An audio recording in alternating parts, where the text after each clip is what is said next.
You know how parents used to say, because I said so. Well, plot twist. In 2025, it's starting to sound more like, because my teen said so. Today's story is all about Gen Z in India is low-key running the family shopping decisions. No cap. The kids are the kind of bosses at home now.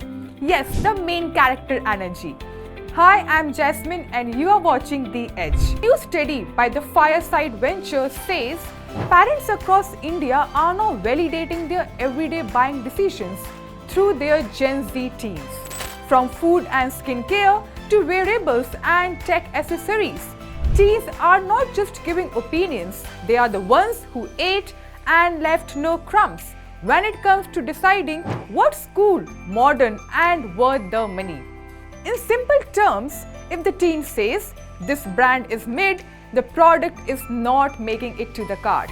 But if the teen says this is fire or dripping, it's probably getting delivered tomorrow. The report gives Gen Z an exciting tag, the reverse generation. Traditionally, parents influenced kids. What to eat, what to wear, which brands to trust. Now the script has flipped. Teens are the ones saying, this app slaps, that phone has no drip, or this brand is GOAT for skincare. And parents are listening because they see their kids as the most updated people in the house, always online, always scrolling, and always in the loop. Basically, teens went from you don't know anything to okay fam, what should we buy? So, how does Gen Z discover brands? From the holy trinity of modern influence, Instagram, YouTube, and peer programs, teens discover new snacks, gadgets, beauty products, and fashion from short videos, creators, and friends. They see a reel, they watch a review, and they hear, this brand is actually legit, no cap, and boom, that brand gets a shot at entering the family home. Parents, especially in India 1 and India 2 markets, now treat their kids' choices as a benchmark for what's in, what's relevant, and what feels trustworthy. If it passes the teen vibe check, it's in. If not, it's out. Let's talk about the billion-dollar flex. The report says Gen Z and Gen Alpha together are now driving the family wallet. Gen Z alone is expected to account for over $1 trillion in spending by 2030. This is not pocket money, that's CFO energy for real.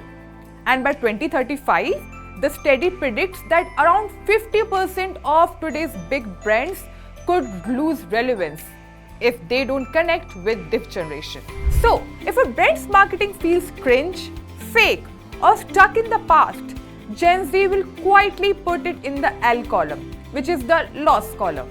So what are the rules of the game for the reverse generation? They follow celebrities, but don't worship them blindly. They listen more to real people, creators, and friends than to glossy ads. They want the latest, but not always the greatest or the most expensive. For them, the value matters the most. And yes, they shop like millennials, but don't pay like them. That means Gen Z is ready to flex good taste, but they don't want to be clowned for overpaying. If a brand needs to stand out in front of Gen Z, it should feel authentic, be convenient, and be transparent. So stand for something real and not just a fancy tagline.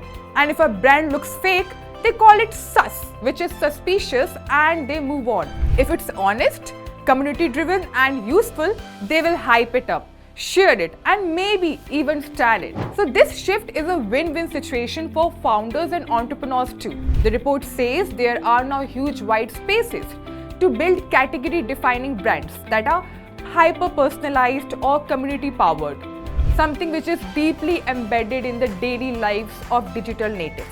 So in other words, we can say that if a brand can make Gen Z say, okay, this product is top-notch, it doesn't just reach the teen, it enters the entire household.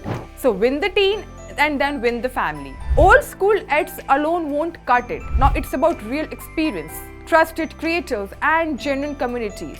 So next time your mom asks, Beta, which face wash should I buy? Or your dad says, which earphones are actually worth it? You know that you are not just helping. You are basically the in-house consultant, the style guide, the tech reviewer, and the brand filter all rolled into one. Gen Z is not just scrolling, they are literally steering. They are not just buying for themselves, they are deciding what the whole family buys. The future of Indian consumption might not be about what brands say to parents anymore. It's about what Gen Z whispers to them at the dining table. Like, that's one mid, skip it, that's one dope, go for it. And in that moment, the real decision is made. So if you're a Gen Z watching this, remember, you're not just the kid on the couch. You are the new taste maker, the new quiet CFO, and the reason half the stuff in your house showed up in the first place. No cap, the reverse generation just took the driver's seat. So fam, tell us your thoughts. Please like, share and subscribe to The Edge.